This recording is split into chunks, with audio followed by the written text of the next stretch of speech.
मालपुर गांव में रामचंद्र नाम का एक व्यापारी रहता था।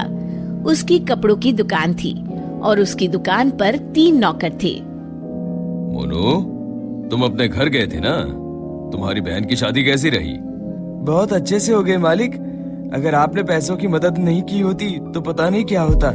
ये तो सब ऊपर वाला करता है, मैं तो सिर्फ जरिया हूँ। रामचंद्र बहुत दयालु था और सबकी मदद किया करता था। मोनू भाई, सेठ जी कितने अच्छे हैं। मुझे भी माँ के इलाज के लिए कुछ पैसे चाहिए। मदद नहीं, बस एडवांस दिलवा दीजिए ना। अरे तुम खुद ही कह दो ना सेठ जी से, सेठ जी मना नहीं करेंगे। सबको इतनी आसानी से पैसे देते हैं? जरूर इस सेठ के पास बहुत ज्यादा पैसा है। अगर मैं कभी कुछ चुरा लूं तो इस सेठ को पता भी नहीं चलेगा और मैं माला माल हो जाऊंगा। एक दिन रामचंद्र जी को हाथ में चोट लग जाती है। उनका हाथ सूज जाता है तो वो अपनी हीरे की नई अंगूठी उतार कर दराज में रख देते हैं और भानु वो देख लेता है। अब तेरी किस्मत बदलने वाली है भानु बेटा। अगर ये हीरे की अंगूठी तेरे हाथ लग गई ना तो ये लहंगा चोली के चक्कर में नहीं पड़ना पड़ेगा। अपनी भी एक दुकान होगी, तू भी दिन भर सेठ की कुर्सी पर बैठा रहेगा। तेरे आगे पीछे नौकर चाकर घूमेंगे। सोचते सोचते भानु सपने देखने लगता है। उसे ये सब दिखाई देने लगता है। ओ भानु, क्या सोच रहा है? चल खाना खाने चलते हैं, सेठ जी भी आराम कर रहे हैं। तुम लोग जाओ यार, मेरा मन नहीं है। क्यों? तेरी तबीयत तो ठीक है ना? हाँ भाई, मेरी तबीयत एकदम दुरुस्त है, बस कुछ करने का मन नहीं है। चल ठीक है, हम खाना खा के आते हैं। जैसे ही लोग बाहर जाते हैं, भानु मौका देखकर अंगूठी निकाल लेता है।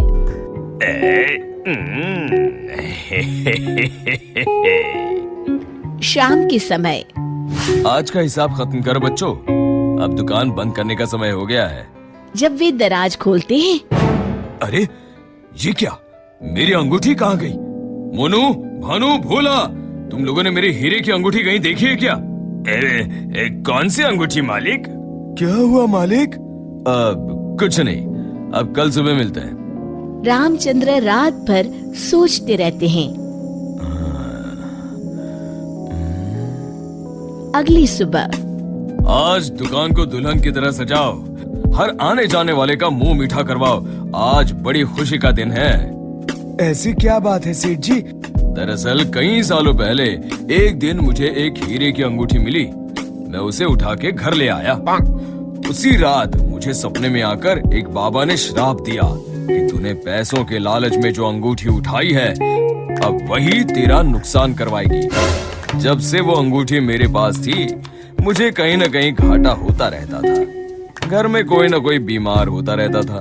पर कल वो अंगूठी किसी ने चुरा ली और वो चोर अंगूठी के साथ साथ शराब भी ले गया। पर अगर ऐसा ही था तो आपने वो अंगूठी फेंक क्यों नहीं दी सेठ जी? अरे बाबा जी ने कहा था कि न मैं उसे फेंक सकता हूँ, न ही किसी को दे सकता हूँ। बस मुझे इंतजार करना है कि कोई स्वेच्छा से वो अंगूठी मुझसे ले ले।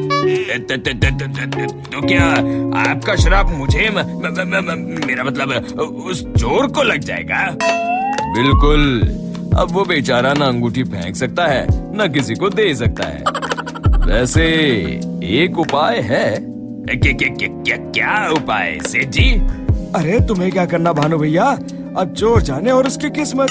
तू चुप कर, मैं तो ऐसे ही जानना चाहता हूँ। हाँ, क्यों नहीं, क्यों नहीं। दरअसल अगर पूर्णिमा की रात को चोर हमारी दुकान के पीछे वाले बरगद के नीचे अगर अंगूठी गाड़ दे तो वो श्राप से बच जाएगा। तो आपने क्यों नहीं ऐसा किया सेठ जी? तू मेरी जान ले ले। अरे भाई, मुझे ये उपाय अभी पता चला। कल पूर्णिमा है, कल मैं उस अंगूठी को गाड़ने वाला ही था। लो कर लो बात, अब तो चोर गया काम से। भानु पसीना पसीना हो जाता है। रामचंद्र अगली रात बरगद के पीछे छुप कर बैठ जाते हैं। तभी उन्हें एक परछाई आती हुई दिखती है। जैसे ही वो परछाई पेड़ के नजदीक आकर गड्ढा खोदने लगती है, रामचंद्र जी सामने आ जाते हैं।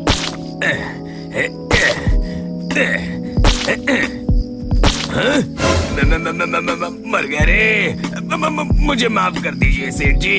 क्यों, क्या सोचने लगा भानु? माफ कीजिए, मैं हाथ जोड़ता हूँ, आपके पैर पकड़ता हूँ, मुझे माफ कर दीजिए। मुझे इस शराब से मुक्ति चाहिए। ये क्या अगड़म बगड़म बोल रहा है? शराब से मुक्ति चाहिए तो प्रायश्चित कर और कसम खा, आज के बाद कभी चोरी नहीं करूंगा। नहीं करूंगा मालिक। मुझे पुलिस को मत सौंपिएगा, चाहे नौकरी से निकाल दीजिए। मैं कल ही चुपचाप गांव छोड़ के चला जाऊंगा। मैं नया काम देख लूंगा और कभी चोरी नहीं करूंगा। वादा? वादा मालिक, वादा। अरे भाई, अगर तुम वफादारी की कसम खाओगे तो मैं तुम्हें काम छोड़कर कैसे जाने दे सकता हूँ? आप सच में महान है मालिक, आप सच में महान है। महान तो वो ऊपर वाला है। अब चलो काम पर लग जाओ। शिक्षा, अगर किसी को अपनी गलती का एहसास हो जाए तो उसे माफ कर देना चाहिए।